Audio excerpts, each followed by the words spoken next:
Alright guys, so I just want to make a quick general video.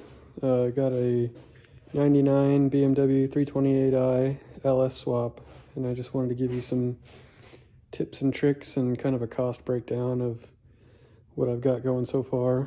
So we'll start with the cost. So going forward, my car was actually free. I didn't pay anything for it. Got it from a guy on Facebook Marketplace. He just wanted a gun. It was a roller. There was absolutely nothing in it. No motor, no tranny, no rear end, no steering rack, no nothing.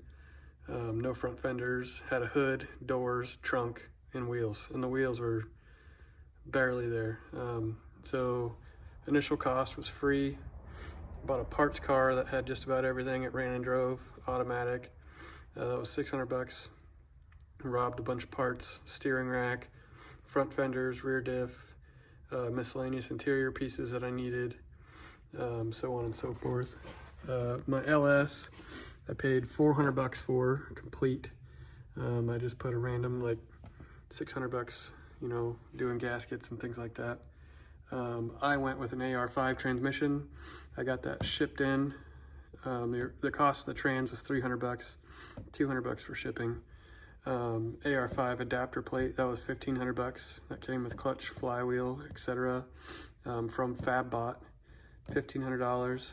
Engine mounts, I went with V8 chassis, E46 swap mounts. Those were $400. And then this is the part that I really wanted to talk about. There's a lot of people that say, you know, oh, just go for you know, Holly Terminator or something like that.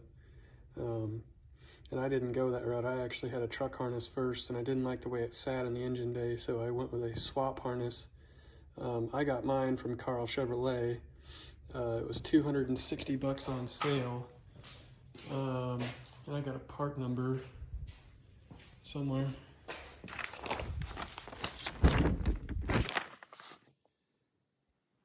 Top Street Performance, product number WH1201. My car is a manual, but this is actually a 4L60E harness.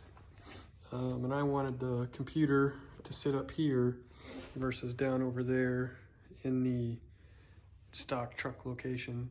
I'm not going to explain how to wire, you know, your coil packs and injectors or anything like that. Literally all that is labeled, so it's pretty hard to mess up. You got your left-hand coil packs over there, right hand over here, injectors. It's pretty self-explanatory, but what I did want to explain is it didn't really tell you how to wire it. So that's kind of where I'm going is, so this says starter positive, and really I have it here because this is my main power. It's literally, the main power goes from here down to the starter, so it does, essentially it's doing the same thing. This little red wire is your key hot power, and that runs down to this little green wire in the passenger or the driver's side fuse box, and that gives you your key on power to your relays.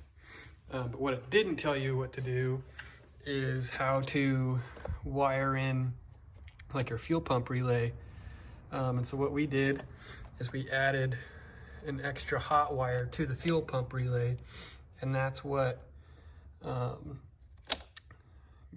get your fuel pump relay to kick on. And then this wire right here is actually running all the way back to my fuel pump in the BMW. I ran a whole new wire. I got rid of all the BMW stuff as far as relays and everything go. It was just easier that way to run a new wire.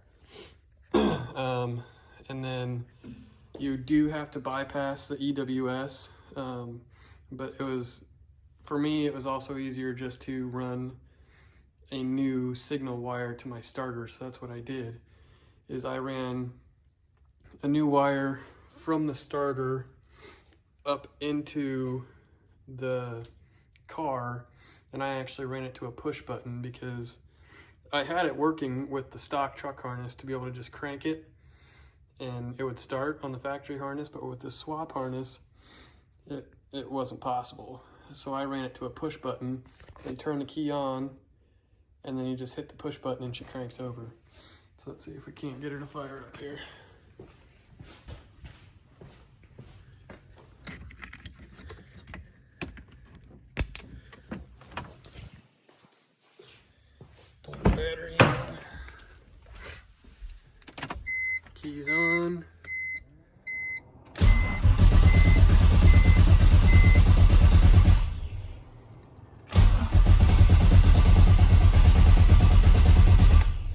Started it today and it's cold.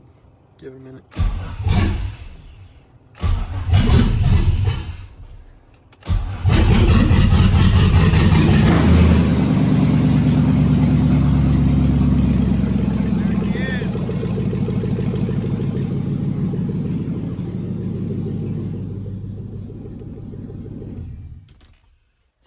Simple as that, guys.